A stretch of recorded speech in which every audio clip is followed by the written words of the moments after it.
Hello, السلام علیکم ورحمۃ اللہ۔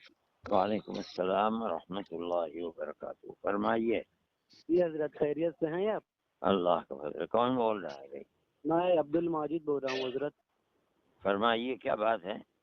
حضرت میں نے آپ کی آڈیو سنا ہے، اس نے کہا کہ مولانا صاحب کے تعلق سے کہ انہوں نے رجوع کر لیا، معاملہ رفع دفع ہو گیا۔ تو حضرت انہوں نے مولانا صاحب نے کب اور کس کے سامنے رجوع کیا تھا؟ رجوع کیا تھا؟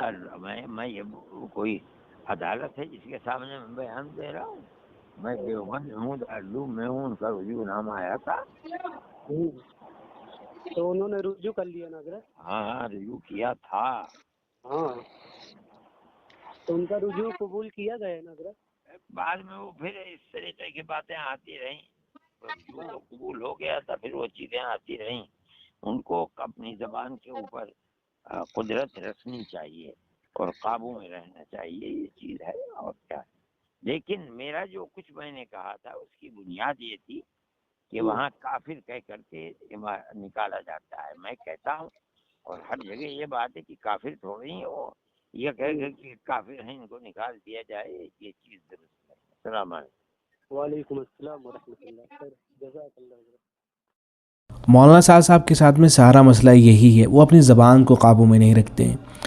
وہ کہہ تو دیتے ہیں کہ میں رجوع کر رہا ہوں، تحریر بھی لکھ کے دیں گے کہ میں نے رجوع کر لیا، اعلان کر دیں گے کہ رجوع کر رہا ہوں، اور بتائیں گے کہ میرا مسلک وہی ہے جو دارالعلوم دیوبند کا ہے، میں الگ سے کوئی رائے قائم نہیں کر رہا ہوں، ساری باتیں کہیں گے، لیکن پھر سے انہی باتوں کو دہرا دیتے ہیں، وہی باتیں پھر کرتے ہیں، بیانات کے اندر پھر سے وہی باتیں ان کی آ جاتی ہیں۔ تو سارا مسئلہ ان کے ساتھ میں یہی ہے۔ اور دارالعلوم دیوبند نے بڑی رعایت کی ہے مولانا صاحب کی۔ شروع میں جب ان کے متعلق چیز آیا کرتی تھی تو خود ان سے پوچھا جاتا تھا کہ آپ کی کیا رائے ہے، تو وہ نظر انداز کر دیا کرتے تھے۔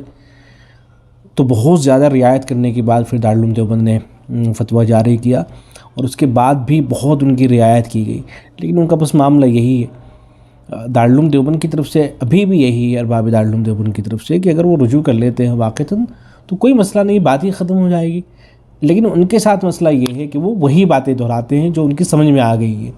اب وہ اللہ جانے کیوں کیا کرتے ہیں، کیا انہوں نے سمجھ لیا ہے کہ جن باتوں پر اہل علم کو اعتراض ہوتا ہے وہی دہراتے رہتے ہیں۔ ابھی جو کتاب آئی ہے جس کا محتم صاحب نے حوالہ بھی دیا تھا اپنی گفتگو کے اندر، ارشادات اکابر کے نام سے، تو اس کے اندر بھی انہی چیزوں کا اعادہ کیا گیا ہے۔ انشاءاللہ موقع ملتا ہے تو وہ ساری چیزیں آپ حضرات کے سامنے پیش کی جائیں گی تاکہ وہ چیزیں بھی آپ کے علم میں آ سکیں۔ السلام علیکم ورحمۃ اللہ۔